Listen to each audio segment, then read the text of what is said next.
अगली सरकार अब कमल की बनाएंगे। जरा जोर से बोलिए, बनाएंगे। ममता सरकार को उखाड़ कर फेंकेंगे।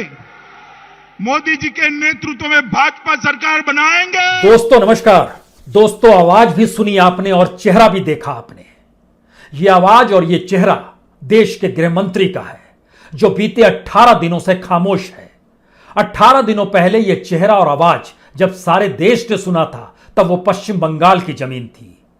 चुनाव की मुनादी हो रही थी। आखिरी चुनाव प्रचार का दिन था 27 अप्रैल। उसके बाद से भारत के भीतर में 18 दिनों में कौन सी स्थितियां पनपी कि गृह मंत्री खामोश हैं। वो कहां पर हैं, क्या कर रहे हैं, कोई नहीं जानता। जबकि समूची दुनिया में भारत को लेकर शोर है, हंगामा है। दुनिया के कई देश भारत की तरफ हाथ बटाने के लिए उठे हैं, लेकिन भारत के गृह मंत्री इस दौर में कहीं नजर नहीं आते। जबकि गृह मंत्रालय का दायरा न सिर्फ केंद्र राज्य संबंधों के इर्द गिर्द घुमड़ता है, बल्कि गृह मंत्रालय तो इस देश में देसी नीतियों को भी तय करता है। डोमेस्टिक पॉलिसी वही तय करता है। इतना ही नहीं, इस देश के भीतर में डिजास्टर मैनेजमेंट भी उसी के हाथ में है। लेकिन कहां पर हैं देश के गृह मंत्री और प्रधानमंत्री? इस दौर में नजर भी आए तो किसान सम्मान निधि की राशि बांटते हुए नजर आए। 4 महीने के 2000 रुपए, यानी प्रतिदिन 16 रुपए 66 पैसे, जिसमें कफन का एक टुकड़ा भी नहीं मिल पाएगा। क्योंकि कफन की सबसे बड़ी संख्या कहीं बनती है तो वो गया में बनती है। और गया के बुनकरों से पूछिए तो कहते हैं कि मार्च तक तो हम कफन बनाते थे लगभग 15 से 20 हजार, लेकिन आज की तारीख में 40 से 50 हजार कफन प्रतिदिन उन्हें भेजना पड़ता है। थोक में वह सप्लाई करते हैं और उस कफन के टुकड़े की कीमत सूती कपड़े की होती है 25 रुपए, टेरिकॉट की होती है 35 रुपए और सिल्क कपड़े के कफन की कीमत होती है 45 रुपए। और गांव के गांव में जब यह बीमारी फैल चुकी है, तो इस दौर में सरकार का काम क्या होना चाहिए? देश के गृह मंत्री को कहां नजर आना चाहिए? और संयोग से जानकारी मिली कि इस दौर में गृह मंत्री 2 बार गुजरात भी हो आए। वही गुजरात जिसके मॉडल ने इस देश को परेशान कर दिया है। क्योंकि गुजरात के भीतर जितने भी डेथ सर्टिफिकेट जारी किए गए, उसकी तुलना में औंस भर भी सरकारी आंकड़ा नहीं कह पाया कि इतनी मौतें हुई हैं। और इस देश के ग्रामीण इलाकों में जब बीमारी फैलती चली जा रही है, तो आपको जानना चाहिए इस देश के तकरीबन 5 लाख गांव में कोई हेल्थ सर्विस नहीं है। और जरा सा आगे बढ़िएगा तो इस देश के 409 जिले ऐसे हैं जहां पर एक भी मेडिकल कॉलेज नहीं है। लेकिन सरकार कहां पर है? सरकार अगर गृह मंत्रालय के जरिए दिल्ली में कहीं नजर आई, तो वो नजर आई दिल्ली पुलिस के जरिए। और दिल्ली पुलिस भी उन्हीं हाथों में बेड़ियां लगाने पहुंच गई जो हाथ मदद के लिए उठे, जो इस देश के भीतर में दिल्ली के भीतर से लोगों को सहयोग दे रहे हैं। कोई वेंटिलेटर दिला दे रहा है, कोई बेड उपलब्ध करा दे रहा है, कोई ऑक्सीजन सिलेंडर दे रहा है। उन्हीं से खोजबीन और पूछताछ के लिए दिल्ली पुलिस सक्रिय हो गई, क्योंकि हाईकोर्ट ने कहा है। हाईकोर्ट ने तो बहुत सारे निर्देश दिए और गृह मंत्रालय ने भी इससे पहले हाईकोर्ट के निर्देशों को माना क्या? इन सारे सवालों के बीच में सबसे बड़ा सवाल यह है कि इस देश के भीतर में क्या ऐसी परिस्थिति वाकई आ गई है जो मदद करेंगे, उन्हें कटघरे में खड़ा किया जाएगा? बीवी श्रीनिवास यूथ कांग्रेस के अध्यक्ष हैं। कर्नाटक के शिमोगा से आते हैं। वही शिमोगा जहां से येदियुरप्पा आते हैं, जो कि कर्नाटक के मुख्यमंत्री हैं। यह वही शिमोगा है जिसने दत्तात्रेय होसबोले को भी दिया है, जो कि संघ में दूसरे नंबर पर है। लेकिन आज की तारीख में जब आप कर्नाटक के शिमोगा में भी चले जाइएगा, वहां पर लोग बीवी श्रीनिवास को ज्यादा जानते हैं। और दिल्ली पुलिस उनसे पूछताछ कर रही है। उनके जरिए जब बातचीत हुई तो पता चला कि 250 मदद उन्हें हर दिन निजी तौर पर करते हैं। और देश भर में जो भी युवक कांग्रेस के लोग फैले हुए हैं, 1000 से ज्यादा हर दिन वो मदद कर रहे हैं। जबकि टेलीफोन और अलग अलग तरीके से मदद की गुहार 5000 से ज्यादा लगाई जाती है। आम आदमी पार्टी के दिलीप पांडे ने भी बताया, उनको भी लगभग 100 लोगों तक हर दिन पहुंचना ही पड़ता है मदद के लिए। उनके साथ 10 डॉक्टर संपर्क में, 10 वॉलंटियर साथ में, और पूरी दिल्ली के भीतर जो उनकी अपनी पॉलिटिकल पार्टी है, उनकी वो मदद लेते हैं। सवाल है कि इस दौर में कोई सिस्टम इस देश के भीतर में दवाई को लेकर है, हॉस्पिटल को लेकर है, इलाज को लेकर है, जब ग्रामीण इलाकों में मौतों की तादाद बढ़ गई है और गंगा और यमुना के भीतर में रेंगते तैरते शव नजर आ रहे हैं, उन शवों को बालू में ढका जा रहा है और जगह जगह पर उत्तर प्रदेश की जो परिस्थितियां नजर आ रही है वो इतनी भयावह हो चली है, तो इन सब के बीच हम किसे खोजें और किसे माने? हमें लगता है कि आज इस देश की असल तस्वीर को आप देख लीजिए। ये एक ऐसी तस्वीर है जिसमें यह भी सवाल होगा कि ऐसा नहीं है कि इस देश के गृह मंत्री, प्रधानमंत्री वाकई आंखों पर पट्टी बांधे हुए हैं, क्योंकि हमारी जानकारी के मुताबिक नॉर्थ ब्लॉक, साउथ ब्लॉक, उद्योग भवन, कृषि भवन, जो भी भवन दिल्ली के भीतर में उसमें काम करने वाले 11,000 से ज्यादा सेंट्रल सेक्रेटरीट सर्विस से जुड़े हुए लोग हैं और 100 से ज्यादा की मौत इस अप्रैल और मई के महीने में हो चुकी है। सेंट्रल सेक्रेटरीट सर्विस में जुड़े हुए लोगों में असिस्टेंट सेक्शन ऑफिसर, इनकी मौत की संख्या 15 से ज्यादा है, सेक्शन अफसर 15 से ज्यादा है, अंडर सेक्रेटरी लेवल के लगभग 7 हैं, डिप्टी सेक्रेटरी लगभग 5 हैं, डायरेक्टर लेवल पर भी 2 लोगों की मौत हुई है। यह सारी मौतों का सिलसिला है। कुछ रिटायर लोग थे, उनकी भी मौत हो गई। यानी ये सिर्फ सेंट्रल सेक्रेटरीट सर्विस का जब हम आपसे जिक्र कर रहे हैं तो मिनिस्ट्री ऑफ हेल्थ अफेयर्स की जो डायरेक्टर थी राधा रानी, उनकी मौत हुई। Ministry of road transport highway Hanif Akhtar, उनकी मौत हुई कोविड से। डिप्टी सेक्रेटरी लेवल पर होम अफेयर से जुड़े हुए अधिकारी, मिनिस्ट्री ऑफ स्टील से जुड़े हुए, डीओपीटी से जुड़े हुए, मिनिस्ट्री ऑफ टूरिज्म से, उनकी भी मौत हुई है। ये सब लोग दिल्ली के इर्द गिर्द, नॉर्थ ब्लॉक, साउथ ब्लॉक, इन तमाम भवनों के इर्द गिर्द बैठते हैं जो लुटियंस की दिल्ली पर, जहां पर प्रधानमंत्री कार्यालय भी है, जहां पर गृह मंत्रालय भी है। उन सब के भीतर भी मौत नाच रही है और खामोशी इस देश के भीतर में बढ़ती जा रही है। यह परिस्थिति इससे पहले इस देश में कभी नहीं थी। लाल बहादुर शास्त्री भी गृह मंत्री रह चुके थे, वह तो प्रधानमंत्री के तौर पर भी 1965 के वार में लोगों के बीच निकल गए थे, दान भी मांगते थे, किसानों से कहते थे फसल भी उपजाइए, और जवानों को डांडस बंधाने भी निकल चलते थे। वो 65 का दौर था।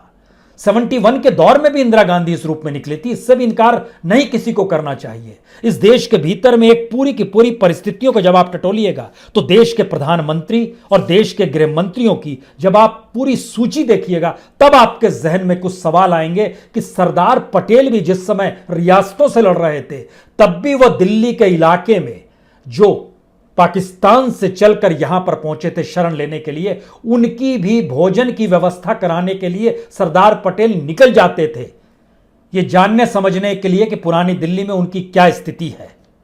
तो हम किन बातों का जिक्र करें? भारत ऐसा कभी नहीं था जो नजर आ रहा है। अब सवाल है कि जब ग्रामीण इलाकों में परिस्थितियां नाजुक हो चली है और खास तौर से गुजरात का जब हम आपसे आज जिक्र करना चाहते हैं, इसलिए करना चाहते हैं गुजरात का जिक्र क्योंकि वहां के एक अखबार ने, दिव्य भास्कर ने एक रिपोर्ट छाप दी और बताया कि 1 मार्च से लेकर 10 मई तक यानी 40 दिनों के भीतर में 1,23,000 डेथ सर्टिफिकेट अलग अलग जिलों से मिलाइएगा तो जारी हुए हैं। अब आप कल्पना कीजिए, अगर सरकार कहती है सिर्फ 4,218 मौत हुई है तो फिर ये 1,23,000 डेथ सर्टिफिकेट क्या बाकी दूसरी मौतों के सिलसिले में जारी किए गए? क्योंकि सिलसिले को अगर देखिए तो 2020 की तुलना में भी ये दुगने हैं। लगभग 2020 में भी 1 मार्च से 10 मई तक 58,000 डेथ सर्टिफिकेट जारी हुए थे, लेकिन इस साल 1,23,000। जैसे राजकोट में देखिए 10,873 डेथ सर्टिफिकेट जारी हुए, गवर्नमेंट ने कहा सिर्फ 288 लोग मरे हैं। भावनगर में 4,158 डेथ सर्टिफिकेट जारी हुए, गवर्नमेंट ने कहा सिर्फ 134 लोग मरे हैं। अहमदाबाद में 2,126 लोगों की संख्या पिछली साल की तुलना में बढ़ गई। इस बार लगभग 13,593 लोग मरे हैं और सरकार की तरफ से कहा गया 2,000 लोगों की मौत हुई है। सूरत के भीतर में 8,851 डेथ सर्टिफिकेट जारी हुए, सरकार ने कहा 1,074 मौत हुई है। बड़ोदरा में 7,722 डेथ सर्टिफिकेट जारी हुए, सरकार ने कहा सिर्फ 189 लोगों की मौत हुई है। नवसारी में तो कहा सरकार ने सिर्फ 9 लोगों की मौत हुई है, लेकिन जब डेथ सर्टिफिकेट खोजे गए तो पता चला 3,434 डेथ सर्टिफिकेट इस दौर में जारी हुए हैं। अमरेली में सिर्फ 36 लोगों की मौत दिखाई गई इस दौर में, डेथ सर्टिफिकेट 5,449। ग्रामीण जामनगर के इलाके में 341 लोगों की मौत सरकार ने दिखाई।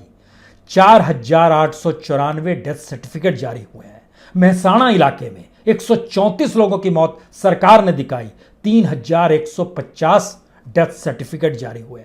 अब आप कल्पना शुरू कीजिए कि अगर यह परिस्थिति देश के अब ग्रामीण इलाकों में चलेगी और गुजरात मॉडल अगर चीजों को छुपा रहा है और ऐसी परिस्थितियां पैदा कर रहा है जहां पर दिल्ली के भीतर में भी सरकार जानकारी नहीं दे पा रही है, जो कि स्टाफ सिलेक्शन जो वहां की अपनी जो ऑर्गेनाइजेशन क्रिएट की है सेंट्रल सेक्रेटरीट सर्विस वालों ने, उन्होंने लेटर लिखा डीओपीटी मंत्री जितेंद्र सिंह जी को और जानकारी दी कि जब डिजिटल इंडिया है और सारे दफ्तर डिजिटली जुड़े हुए हैं तो 100% घर से काम क्यों नहीं हो सकता है। सिर्फ 2 मंत्रालय को छोड़ दीजिए, एक रक्षा मंत्रालय और दूसरा गृह मंत्रालय, क्योंकि डिजिटल और इंटरनेट की दुनिया में हैक की भी स्थिति होती है, तो इन दोनों को छोड़ दीजिए। लेकिन बाकी मंत्रालयों से जुड़े हुए जो लगभग मौत की तादाद वहां पर 87 है, वो घर से काम क्यों नहीं कर सकते थे जब आप डिजिटल इंडिया की तरफ बढ़ चुके हैं तब। लेकिन कोई जवाब उस रूप में आया नहीं। सिर्फ इतना कहा गया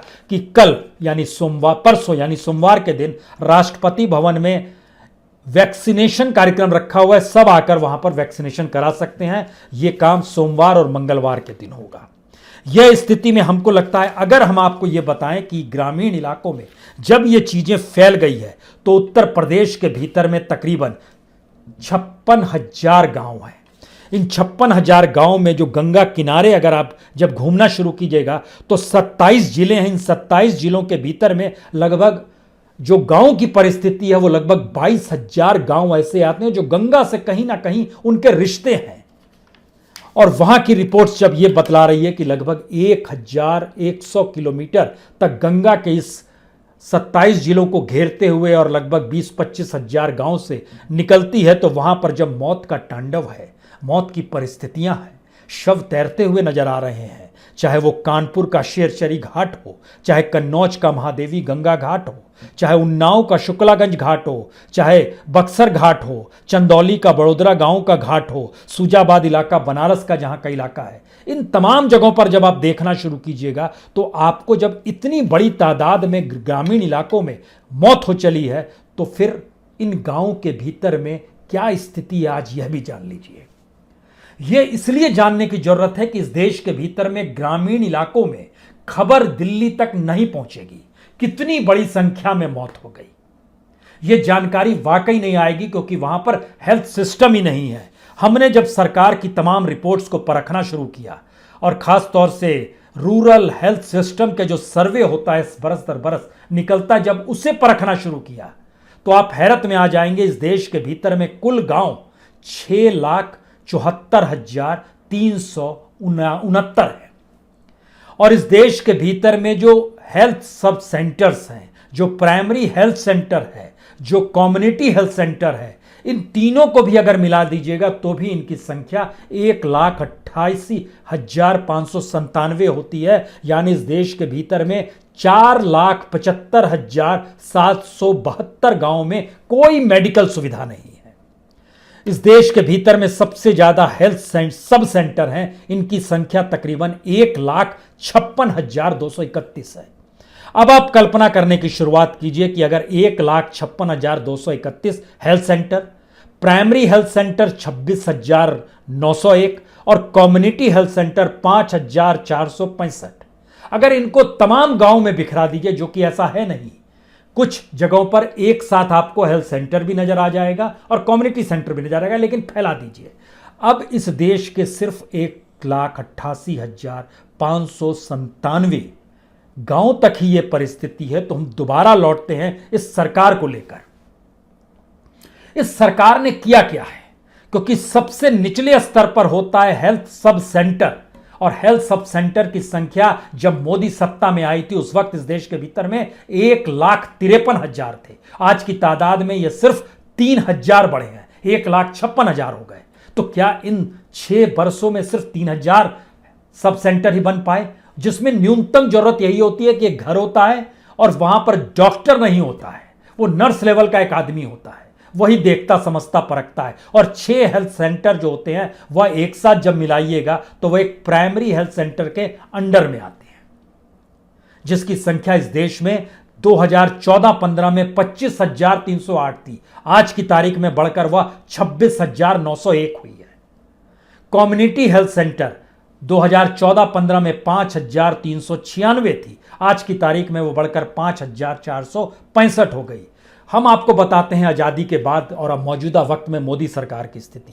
आज़ादी के बाद से लेकर अभी तक यानी 70 बरस के सफर के दौरान, हम 1947 से जिक्र कर रहे हैं, 1947 से 2014 तक, इस दौर में जितने भी साल हुए उसको दिन में कन्वर्ट कर लीजिए। 25,000 दिन आएंगे आपके हिस्से में। इन 25,000 दिनों में इस देश के भीतर में जो 1,84,349 जो health sub centre, primary health centre, community health centre, इनको जब डिवाइड कीजिएगा तो आपको पता चलेगा हर दिन 7 हेल्थ सेंटर बन रहे थे। मौजूदा वक्त में जब आइएगा तो इन्होंने जो हेल्थ सेंटर बनाए हैं, इनकी कुल संख्या जो निकल कर आती है, इन्होंने जो चीजें बढ़ाई है वह लगभग 4,238 बनाई है। और दिन मिले हैं 2,190, यानी प्रतिदिन 2 भी नहीं। यानी आजादी के बाद से अभी तक का एवरेज और इस 6 बरस का एवरेज। उस समय 7 बन रहे थे, आज 2 बन रहे हैं। यह स्थिति इस देश के भीतर में, हालांकि इन्होंने कहा कि हम आयुष्मान भारत के तहत 1.5 लाख हेल्थ सब सेंटर बनाएंगे। यह ऐलान हुआ, बना नहीं है। ऐलान किया गया 2018 में हम बनाएंगे, लेकिन जिन जगहों का हम जिक्र कर रहे हैं, जिन गांवों में है भी सेंटर्स, वहां की क्या स्थिति है, तो वहां बीमारी पहुंचेगी तो क्या होगा। WHO की रिपोर्ट का जिक्र आपसे हम कर रहे हैं। 73% सब सेंटर में मरीज को पहुंचना है तो 3 किलोमीटर का एवरेज सफर करना पड़ेगा। एवरेज, कुछ को ज्यादा भी करना पड़ेगा, कुछ को कम भी करना पड़ेगा, कुछ को 10 किलोमीटर करना पड़ेगा, कुछ के घर के बगल में होगा, ऐसा भी हो सकता है। 28% के पास ऐसी स्थिति है कि पब्लिक ट्रांसपोर्ट वहां पर है ही नहीं। आप कैसे जाएंगे ये आपको तय करना, ज्यादा लोग पैदल जाते हैं।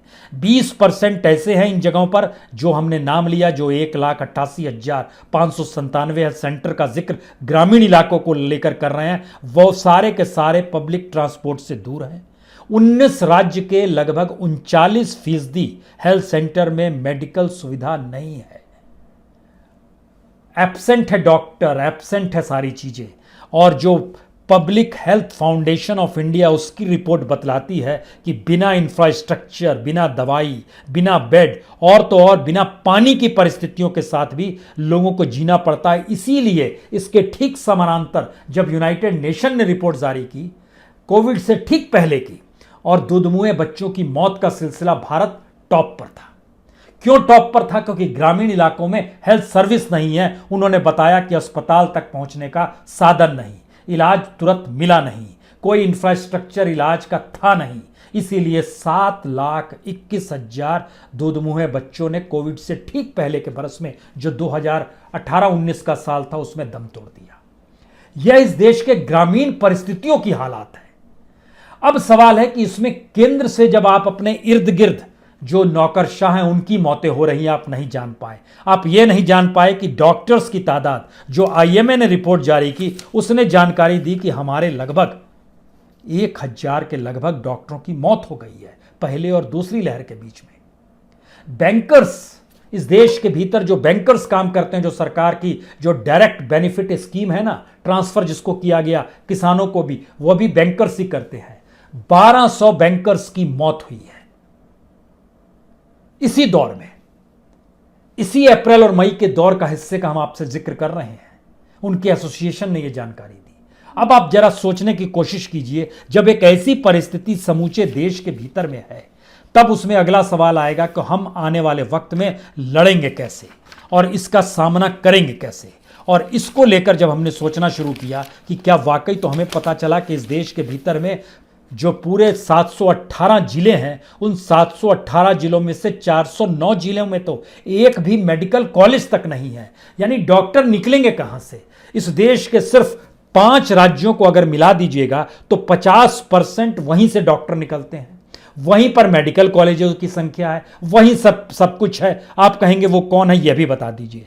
तमिलनाडु, महाराष्ट्र, कर्नाटक, उत्तर प्रदेश, वेस्ट बंगाल, यहां पर 42,565 सीट जो है यहीं से निकल कर आती है। हालांकि सरकार ने इन सब के बीच में कहा कि हम 157 मेडिकल कॉलेज खोलेंगे। ये सरकार के फरवरी का प्रपोजल हम आपको बता रहे हैं 2021 के, उसको भी 3 फेज में बांटा गया।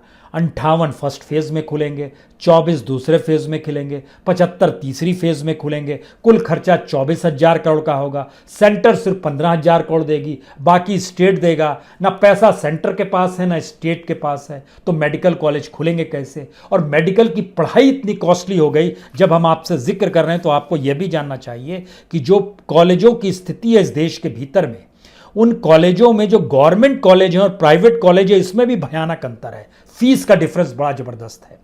275 गवर्नमेंट कॉलेज है, 287 प्राइवेट कॉलेज है। कुल मिलाकर 84,649 डॉक्टर्स की सीट होती है, जो पूरी नहीं भर पाती है, क्योंकि इस देश के भीतर में फीस दे पाने की स्थिति में भी यहां के बच्चे और उनके मां बाप नहीं हैं। हम कौन सी लड़ाई किससे लड़ने वाले हैं, सोच समझकर कि ये महामारी आने वाले वक्त में कंटिन्यू करेगी, जिसे सरकार बोलने से हिचकती नहीं है। और प्रधानमंत्री ने यह भी कहा, मैं भी आपके दुख में शरीक हूं। सवाल यह था कि जब वह डिजिटल तौर पे भाषण दे रहे थे, किसानों को 2,000 रुपए दे रहे थे, तो उनको किसी ने क्यों नहीं बताया कि 2,000 रुपए में कितने कफन आएंगे? और किसानों की मौत इस दौर में गांव के भीतर किसान मजदूरों की जो मौत हो रही है, वह इस 2,000 रुपए पर भी भारी पड़ जाएगी। क्यों किसी ने नहीं बताया? और अगर नहीं बताया तो इनका दुख और शमशान घाट में कतार लगाए हुए लोगों का दुख, क्या इन दोनों को एक साथ देखा जा सकता है? ये तमाम परिस्थितियां इस देश के भीतर में सवाल खड़ा करेगी। और ये सवाल इतने भयावह है, जो विभाजन के वक्त इस देश में 2 जून की रोटी, 1961 वार और 65 के वार के समय इस देश के भीतर की आर्थिक सामाजिक परिस्थिति, उनके साथ खड़ा होने की हिम्मत उस वक्त के गृह मंत्री और प्रधानमंत्री दोनों में थी। लेकिन आपने सार्वजनिक तौर पर इस दौर में प्रधानमंत्री को नहीं देखा, स्क्रीन पर जरूर देखा। गृह मंत्री तो गायब है, गृह मंत्री कहीं नजर नहीं आते हैं। जब इन चीजों का जिक्र करते हैं तब यह सवाल वाजिब हो जाता है कि इस देश के भीतर में कोई सिस्टम काम कर रहा है या नहीं। शमशान घाट में जगह मिले, इसका कुछ आपने डिसीजन लिया कि नहीं लिखा? मेडिसिन मिल जाए, शहर के भीतर में रेमडेसिविर नहीं मिल रहा है तो गांव में पैरासीटामोल नहीं मिलता है। और आपको यह भी जानकर हैरत होगी, पैरासीटामोल का एक टैबलेट 10 रुपए में मिलता है गांव में, जबकि दिल्ली जैसी जगह में 10 से 15 रुपए में वो एक पत्ती मिलती है, जिसमें 10 टैबलेट होते हैं। अब आप कल्पना शुरू कीजिए कि जो भी दवाई उपलब्ध होनी चाहिए, जो न्यूनतम जरूरत, पैरासीटामोल, क्रोसिन हम कह रहे हैं, 10 रुपए में एक टैबलेट ग्रामीण इलाकों में मिल रहा है। क्योंकि ये जानकारी आई कि इस टैबलेट को खाते रहिए, जिससे कुछ चीजें ठीक रहेंगी, आपको फीवर नहीं होगा, फीवर होगा तो उससे बचिएगा, बॉडी एक कम होगा। और यही दवाई एकमात्र है जो कि साइड इफेक्ट्स नहीं करेगी।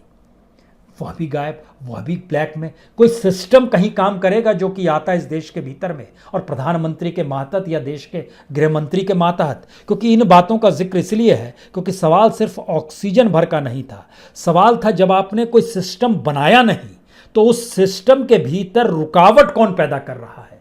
जो मदद कर रहे हैं वो रुकावट पैदा नहीं कर रहे हैं, वो कि सहयोग कर रहे हैं। क्योंकि आपके हिसाब से सारे अस्पताल इस वक्त आपके कब्जे में होने चाहिए, क्योंकि जिस तरीके से लोगों को अपने हाथ से पैसा देने को मजबूर, एक्सटॉर्शन कहिए, महाराष्ट्र सरकार ने यह प्रयास किया है। सारे हॉस्पिटल्स अब गवर्नमेंट अपने पास ले लेगी। सेंट्रल गवर्नमेंट ये ऐलान क्यों नहीं कर सकती है कि सारे हॉस्पिटल्स उसके पास रहेंगे? क्योंकि आज की तारीख में 5 लाख से 25 लाख तक आपको देने पड़ेंगे प्राइवेट हॉस्पिटल में अगर आपको इलाज कराना। और ये पैसा देने के लिए आप पीएफ से पैसा निकालेंगे, आप सोने गहने बेचेंगे, आप कर्ज लेंगे, आपके पास जो भी जहां पर होगा घर बेच देंगे जान बचाने के लिए। ये सारी परिस्थितियां इस देश के भीतर में हो रही है, लेकिन गृह मंत्री गायब है। लेकिन प्रधानमंत्री इस फुर्सत में है कि किन परिस्थितियों में इस देश को देखा जाए और कैसे देखा जाए। आखिरी बात, हमको लगता है आखिरी बात थोड़ी संवेदनशील इसलिए है, 1911 में जब इस देश की जनसंख्या गिनी गई थी भारत की, वो जनसंख्या थी 25,20,93,390। और 1921 में जब गिनी गई, 100 साल पहले का जिक्र हम आपसे कर रहे हैं, 1911 और 1921, हर 10 साल के बाद जो सेंसस होता है उसमें जनसंख्या बढ़ती है, लेकिन इतिहास में सिर्फ पहला मौका वो था। 1911 में जितनी जनसंख्या थी, 1921 में उस जनसंख्या में 7,72,177 जनसंख्या कम हो गई थी, क्योंकि उस वक्त अगर याद कीजिए तो स्पेनिश फ्लू आया था, इन्फ्लुएंजा था, और मौत इस देश के भीतर में इतनी बड़ी तादाद में हुई थी कि जनसंख्या गणना जब की गई तो 10 बरस के बाद जनसंख्या कम हो गई। जो स्थिति इस देश के भीतर में है, 2021 की जनसंख्या कहीं 2011 के नीचे तो नहीं चली जाएगी? यह एक डराने वाला सवाल है। बहुत बहुत शुक्रिया, बहुत बहुत शुक्रिया।